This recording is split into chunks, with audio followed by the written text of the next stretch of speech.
Yes, we are not robots. Hi there, I am Wesley Pemberton, and this is Intro to Speech.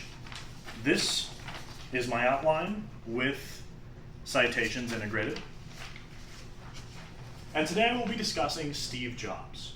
So, before we begin, I'd like to ask a question. How can one single man create one of the most valuable companies in the world exclusively from his parents' garage?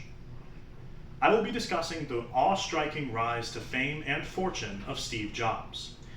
I would like to discuss three very important ideas.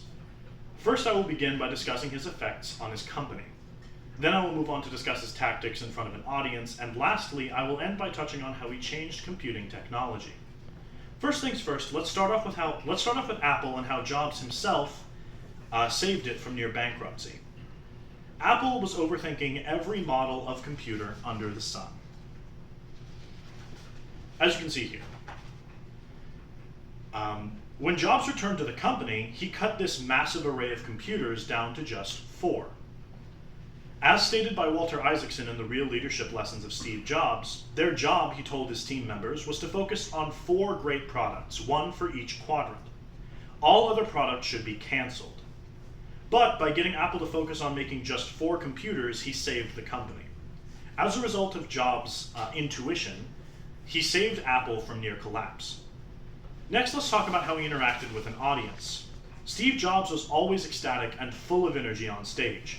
As stated by Carmine Gallo in the presentation Secrets of Steve Jobs exudes an almost giddy enthusiasm every time he presents.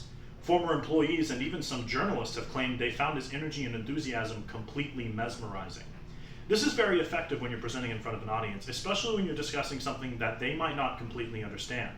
If you seem interested and engaged with it, your audience is naturally going to be as well, kind of riding off of your energy.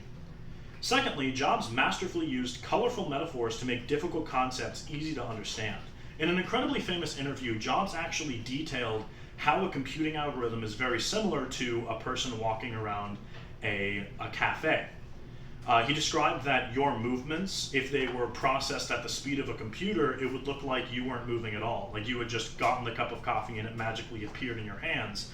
Because a computer can take our basic functions of math and learning and do them almost instantaneously. Lastly, Jobs understood the importance of demonstration rather than explanation. Steve Jobs, every time he presented on a stage and he was handling a product, he always showed the audience what it could do. He didn't just show some flashy imagery. He had some flashy imagery, but he didn't just show that flashy imagery.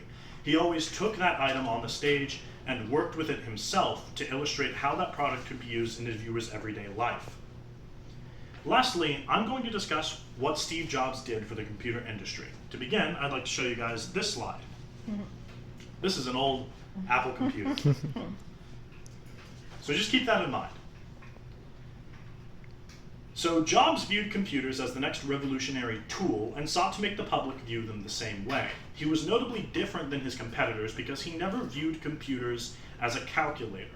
IBM almost exclusively viewed their computers as a glorified calculator and useful exclusively in business. They did not view them in creative means, they did not seek to excel in that field, but Jobs always had his mind on that.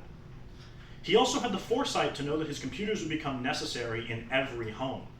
And lastly, Jobs made computers more than tools for math and calculation. He made them a device that could connect people on a level never before seen. As Jobs stated in an interview with Playboy in the 80s, the most compelling reason for most people to buy a computer for the future will be to link it to a nationwide communications network. So, we've looked at the last computer. Oops. And this is what he's established with it. This is actually extremely old technology that's in this picture. You can see like an old iPad in the corner there and an iPhone 4. This is extremely old technology, but going from between what he had us starting off with, which was revolutionary for its time anyways, and then coming into this, it's practically magical. So in conclusion, we've just discussed the incredible work and method of Steve Jobs. We began with his company and what he did for it. We moved on to discuss how he enthralled audiences, and then we concluded with what he actually did for computers and technology. Steve Jobs almost single-handedly made the most valuable corporation in the world and revolutionized technology and communications. And sadly, he passed very recently. But he should always be remembered because of what he did, not only for our economy and for the technological field, but also for us as a nation. Thank you.